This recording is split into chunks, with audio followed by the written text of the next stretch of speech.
second part of the fifth layer.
Are there any subtitles?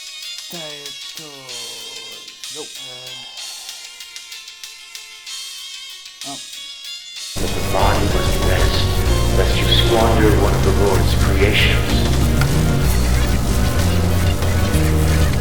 Be not afraid, sinner.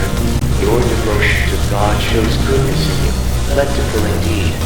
The heart is willing, but the body must rest, lest you squander one of the Lord's creations. Be not afraid, sinner. Your devotion to God shows goodness in you, plentiful indeed.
Self-destruction or what?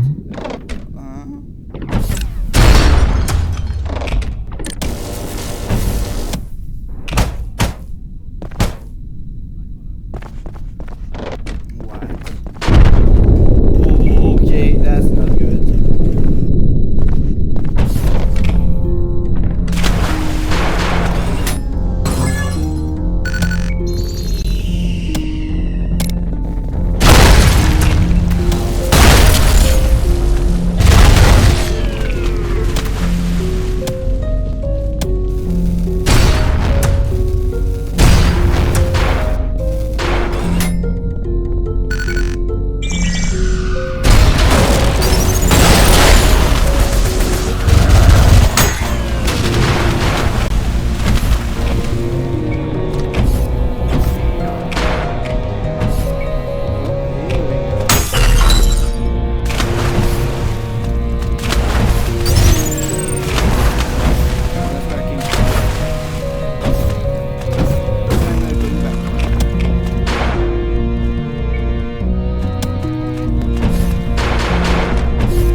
it.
That feels very pressure-y vibes from Roblox.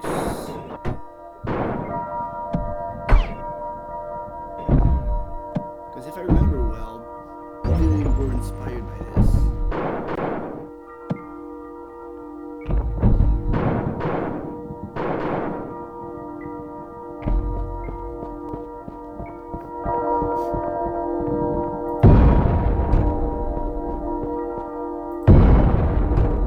Hey, what's up?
Alright, layer 6. Heresy.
can smell the insolent stench of your blood-stained hands. I await you down below. I know.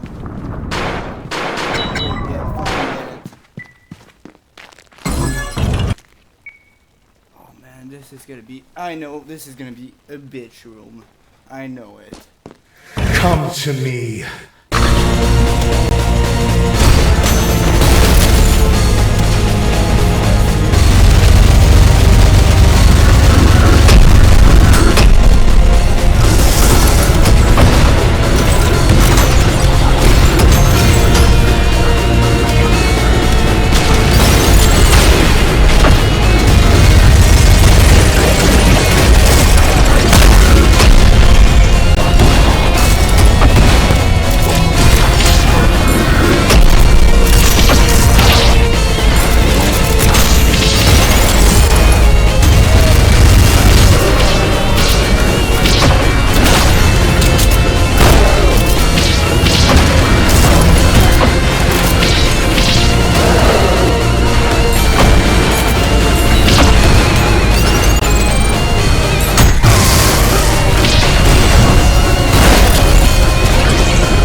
Gabriel. Lust, all gone, with gluttony soon to follow.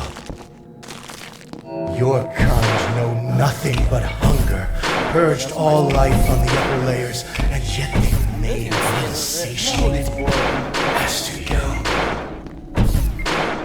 you've taken everything from the machine, and now all that remains is perfect hatred.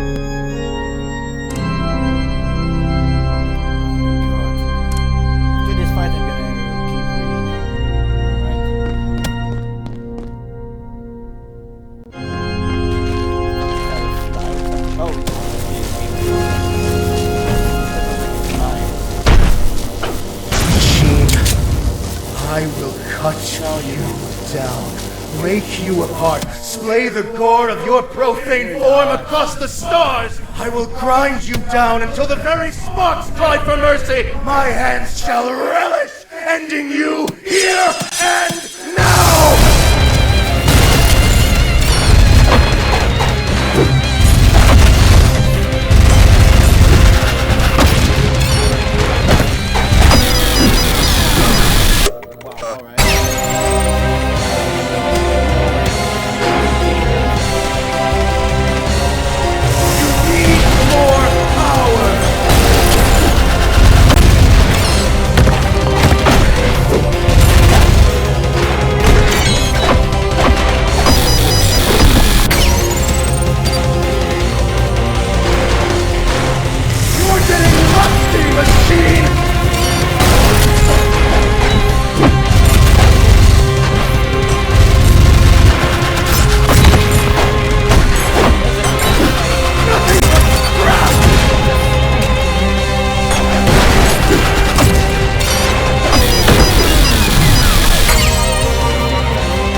machine!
I've only known the taste of victory. This taste is this my blood? Yes.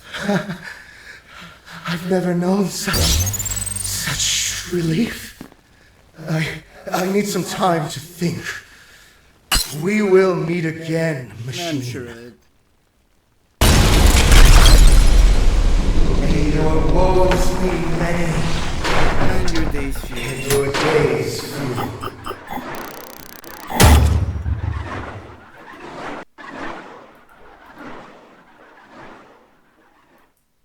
Oh, okay, another one to read. Silence. Oh, okay, that's going great. Silence, introspection. How many had he killed? Had he ever thought of to count? How much cruelty did he embody and to what end? How many did he condemn to hell and who did it benefit? Two defeats at the end of the machine had changed Gabriel. The world of the once supposed will of God was now shattered, and only he was left to put the pieces back together. They collected before the light of a dying fire that fresh fuel couldn't sustain. This new light showing the truth to Gabriel. The pieces never fit together to begin with. The supposed council of the people who boasted a god to what wasn't there, gone. Vanished, the council still chased after the light of God's fire. Their memory of its words and will grown twisted and warped, and the rest of the aimless masses of heaven follow their footsteps. The angels still act in the Father's name, but his kingdom has changed. Now the fire was dying, sputtering out as the heat failed to gain purchase. Gabriel looked upon the embers with a perfect clarity. He drew his blade and held it in contrast to the dying light. In its reflection, he saw a weapon reborn, no longer wielded by the will of another, but his own. He knew words alone would never sway the masses. He chose to do something drastic. Murder? Like genocide? Yep. That stains the auditorium. The littered corpses of the once mighty council now strewn against its surfaces. Their last gaps of life dripping down the descendant blade of Gabriel's sword. The last counselor, now backed up to a wall, scrambles for words between panicked breaths as death approaches with measured steps. Wait, you can't do this. Our status forbids it. This is treason, heresy, murder. We are the supreme authority. Our law commands you. You command nothing. Your words hold no more power over me or anyone else.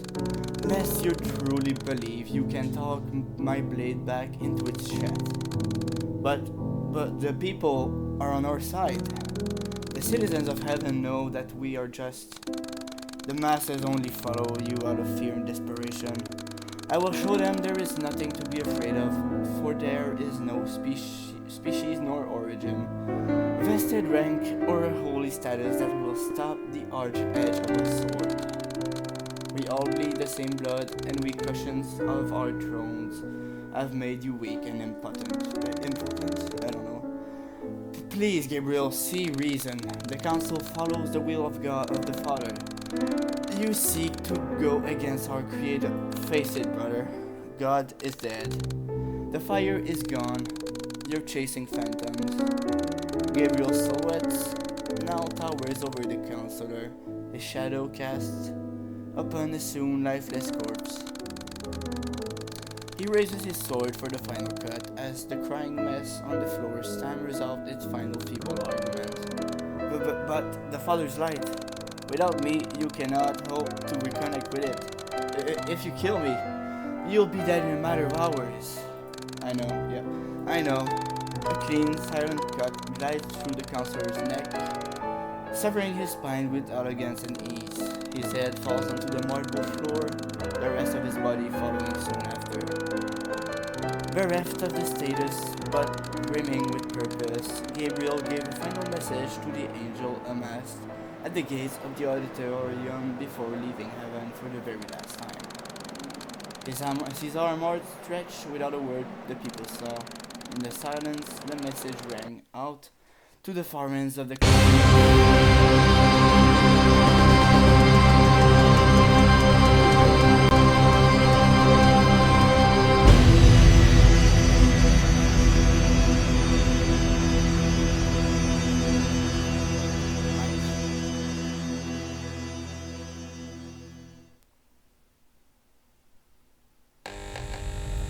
Fuck yeah, do it, bitch.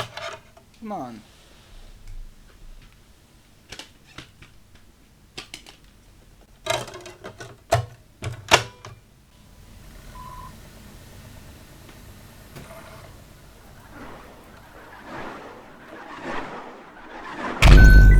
Whew. That was quite the reading, and I'm not even. Fuck my words. And I'm not even done. There's not much left. Okay, Did I read this? No, I did not. I didn't read this. Okay, I'm coming back soon.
So first off, this guy, Stalker Lesser Husk. As the Greased Layer's punishment, stalkers have been forced to carry heavy boulders up. Oh. Oh wait, I just saw their design. I thought it was like a fly carrying something on their shoulders, on their back, and like this was the, you know, like a mosquito, like the tube that he has. I thought it was, you know, this is the face. Now I see it now. Okay.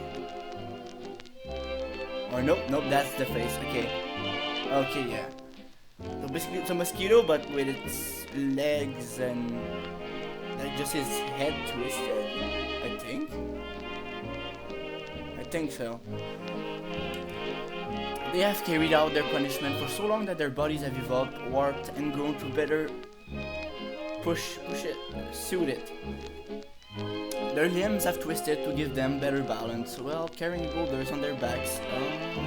And their skin and muscles have completely dried up, allowing them to survive direct contact with the dunes of gold dust that great sun has raised to unfathomably high temperatures. However, an unidentified sentient force has replaced the boulders they would normally carry with high-tech bombs that, upon detonation, will transform any nearby blood into the gold dust sand that covers the layer's surface. Research has shown the technology to be very similar to the augmentation of the modified strays known as soldiers, so it is likely both modifications come from the same source. Okay. Now this guy, this fucking wrestler, the Sisyphean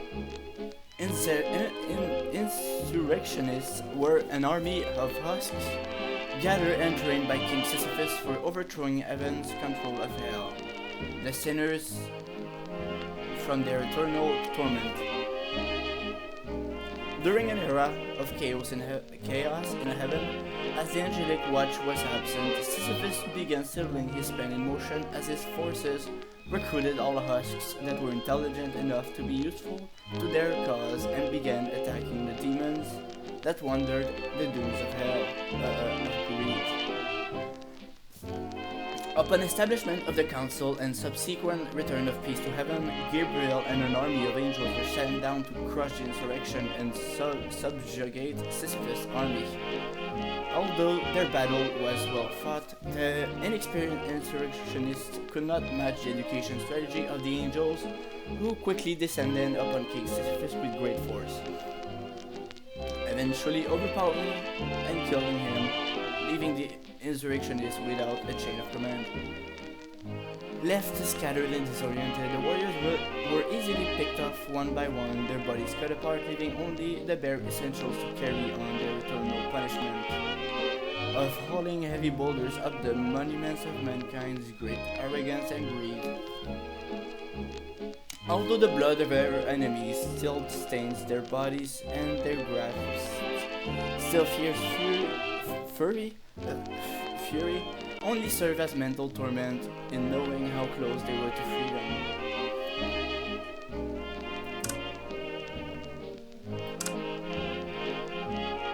Holy! Mamba Jamba, that's a lot to read. Fuck, is it like an oral presentation or what? Ferrymen are rare husks whose powerful bodies, strange skills, and blind fate have granted them the chance of becoming the transporters of souls between the layers of hell. They have each been given a holy cloth by heaven as a symbol of their devotion to God's order, which they wear over their bodies to hide the human form that they've grown to despise as a reminder of their sins in life, stopping them from becoming angels, to the extent that they have torn off their own skin and flesh, leaving behind only bones. Due to the holy power of emanating from the cloth, Ferrymen's skeletal bodies have slowly been colored bright and radiant, and their skulls have enough latent energy to open gates that otherwise stop husks from exiting their places of torment. Each fairy can only have one ferryman at a time, so when a new ferryman is formed, it will fight another one. It will fight another to death in order to take their place in the inner cloth. The loser's skull is taken as a trophy and used to grant the winner's passage across the layers in order to transport the souls of the damned to their destinations. Okay, so basically, the blue and red skulls that we picked up is basically their heads. Since they do what is it?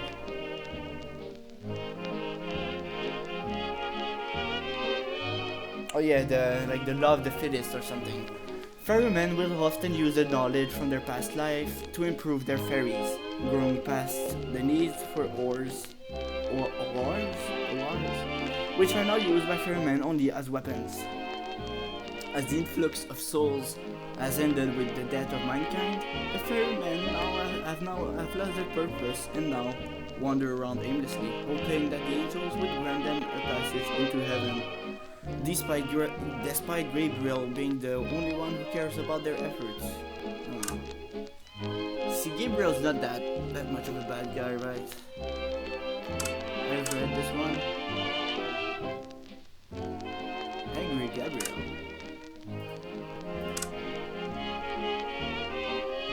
Who's those guys?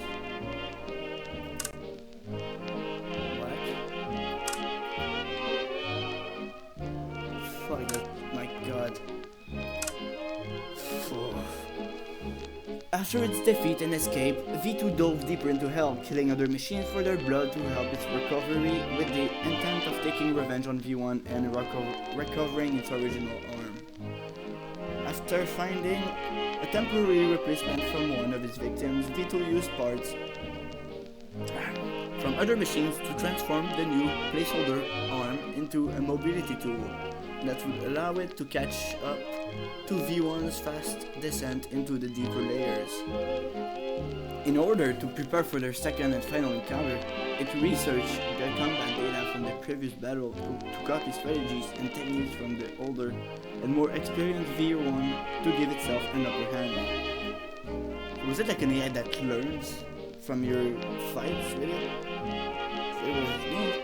However, despite all its preparation, V2 lost again and unable to escape this time was brought to a swift and decisive hand by its predecessor. Now this bitch. Oh my god, okay. One of the many war machines created during the final war. Although there were attempts to find new purpose for them during the new peace, their streamlined design made them unable to be repurposed until the start of the Hell expeditions. Their extremely powerful legs and feet allow them to dig into the ground, making them immovable by most forces and allowing them to easily line up any shot without interruption. Despite their size, they were built to be extremely light, which, when combined with the power of their legs, allowed them to move at extremely fast speeds. Such as power and lightness have made their legs one of the most sought after parts of scrapheads. Most machines will only render a simplified approximation of their visual surroundings for faster processing speed, but sentries use full renders instead, giving them the perfect accuracy even over extremely long distances. Okay, that's a big thing. That means what we are seeing right now is a simplified version. So the real world is like more detailed than this. It's actually pretty cool. Not this one. Man. Okay. Although they can be easily mistaken to be of divine origin, idols were created using the same process as other demons. Unlike their larger kin, their shells were too small to contain a useful amount of hell mass, creating life but leaving it unable to move or act. So it's alive? I thought it was just like a holy rock or something. The idols did not originally look divine now, okay, but were painstakingly carved to such shapes by ferrymen who collected them during travels across the layer of hell. This was done as both an act of compassion and as tribute to angels, particularly Gabriel, whom ferrymen believed to have similarly granted them mercy. Close proximity to a ferryman's holy plot during the long and arduous carving process caused its holy power to seep into them. Okay, that's why. Allowing them to continue the chain of compassion by protecting others from physical harm. That's pretty cute. It's fortunate for them that Gabriel is the only angel of heaven, sire order to watch over hell. Since if the council had found out about such beings, they would have been labeled perversions of the divine form in order to be destroyed by the ferryman who so lovingly had granted them a chance at life.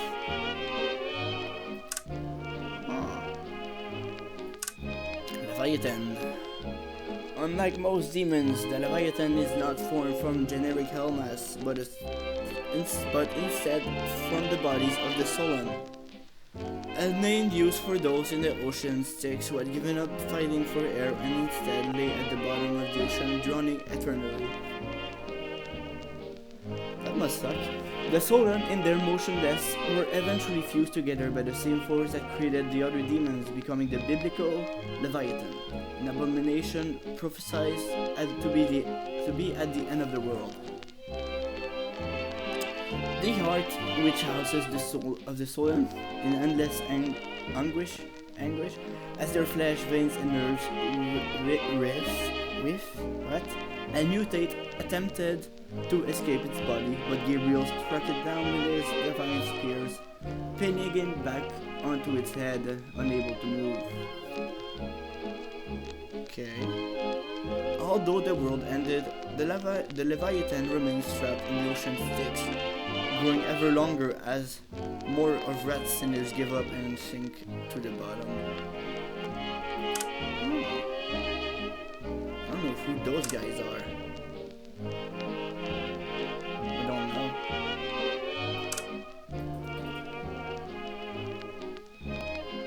There are still some machines to be discovered, still some guys, some enemies. And whatever those things are. Probably secret encounters like those. Now you. The basis of a lesser angel's forming are quite similar to that of the husks, wherein the physical manifestation of the soul is dependent on its value. Though unlike for husks, virtuousness also acts as a factor for angels. Lesser angels come from human souls, which are formed into abstract or animalistic shapes, making them distinct from the humanoid bodies of greater and supreme angels, who were created as such and are considered pure and placed higher on even societal hierarchy. Due to their past lives as humans, virtues are often sent to complete tasks that greater angels deem below of them or otherwise uninteresting, such as acting as wardens in hell. Their virtues are use heavenly fire to punish sinners who are acting out on their punishment in order to not waste Gabriel's time with minor offenses and fluctuations. Virtues are normally known to have a multitude of eyes, though for unknown reasons. These eyes are hidden or removed for the ones that become wardens in hell. Some have speculated that this may be related to why almost all husks lack eyes, with only verified exception being the previous judge of hell, King Minos. Little is known about the specifics of angels, as heaven is exclusionary and direct contact with God's human experiment.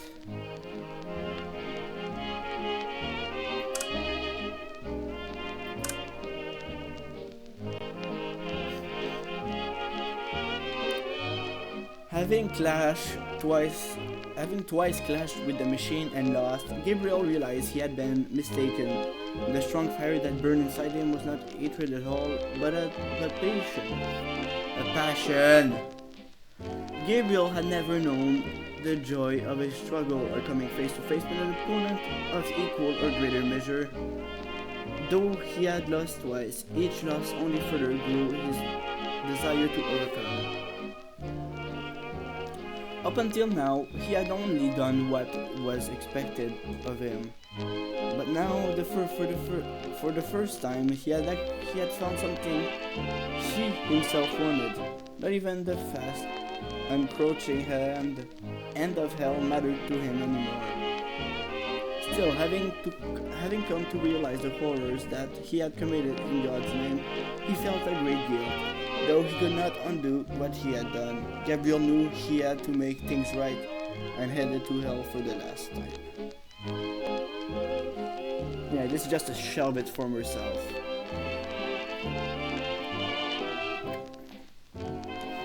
Nothing more than a vessel.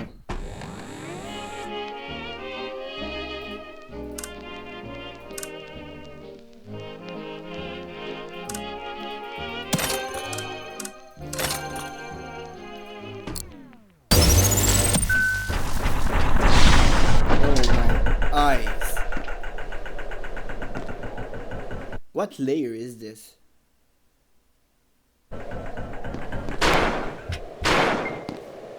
What's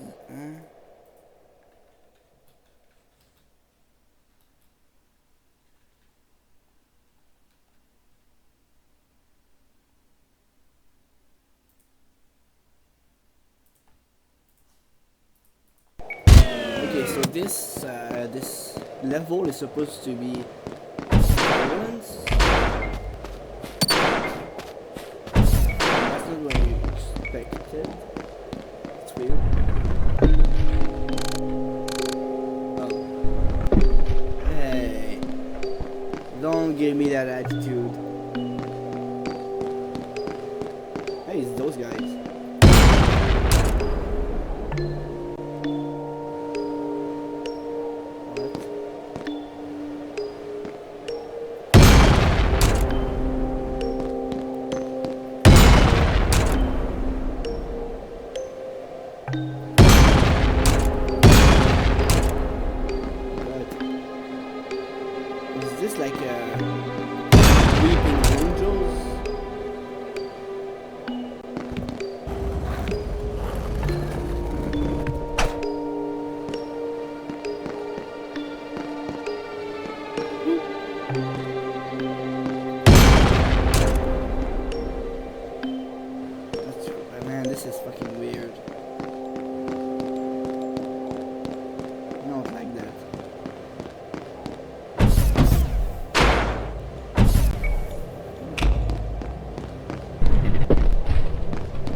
heaven, so dutifully decorated by the cross, the symbol that angels use for the trees of life, or the tree of life.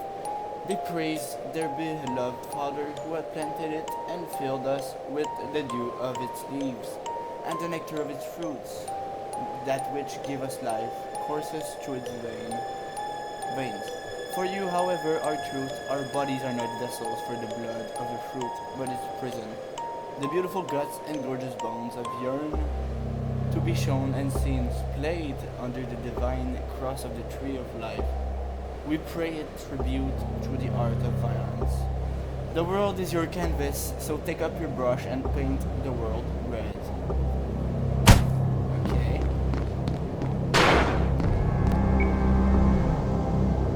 Doing an algebra right now.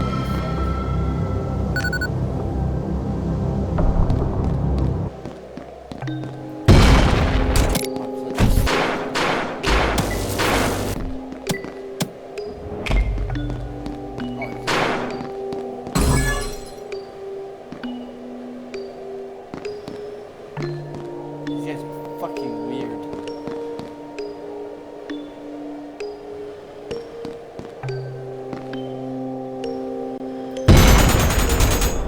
What?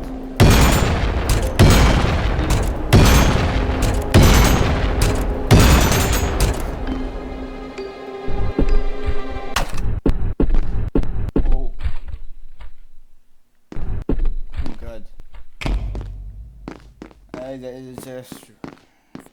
Okay, I'm getting away from this.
Okay, man.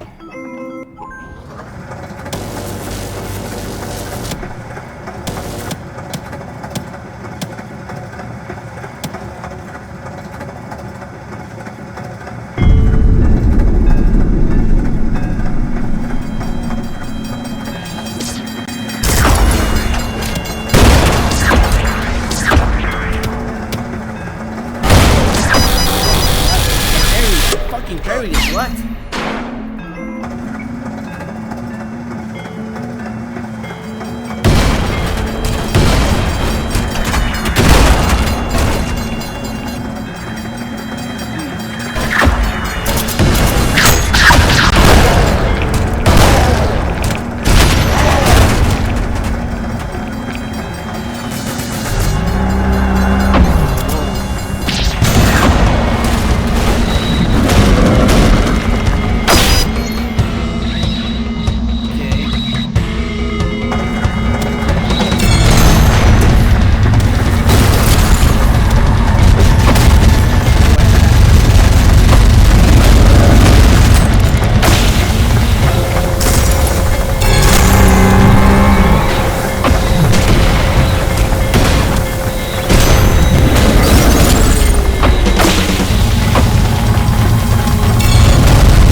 that's gonna be it. Yep.